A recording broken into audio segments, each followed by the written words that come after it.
In recent years, this fence has come to symbolize the range war between environmentalists and ranchers here in the Point Reyes National Seashore. But what happens to this fence may well signal the future of agriculture in this area.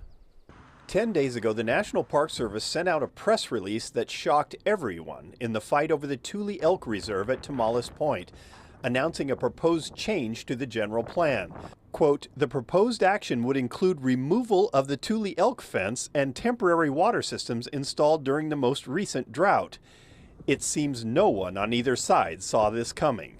Sudden announcement, blindsided all of us, delightfully so, that the Park Service were proposing finally removing this fence out of the blue. Had no idea that was coming. During the drought, roughly a third of the elk in the reserve died from thirst or deprivation. Activists, including Jack Gescheit, demanded the fence be removed to allow the elk to roam freely into the pasture lands of the adjacent cattle ranches. Hundreds of elk have died inside this so-called reserve. It's a reserve that is actually lethal to elk contained within it when it's hot and dry, which it increasingly is because of the climate crisis. Gescheit is suing the government over the elk deaths, but he really wants the complete removal of the cattle ranches from the park. So the Park Service's announcement blindsided the ranchers as well. I think it's shock. I mean, it's by taking the fence down, it pretty much predetermines that there won't be ranching in the park. Albert Strauss founded the Strauss Family Creamery and buys milk from dairies located at Tomales Point. He says elk are aggressive foragers and will push cattle out in competition for food and water. And so if they grow in numbers?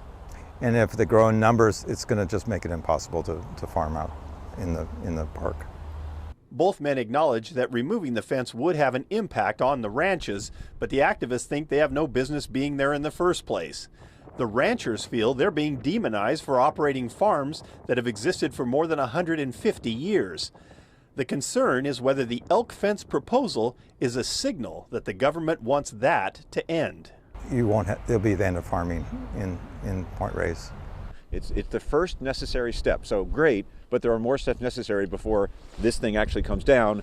Elk are released and are freed inside a national park where they should be free. The announcement doesn't include many details. It just raises a lot of questions, including questions about the future of ranching in the park.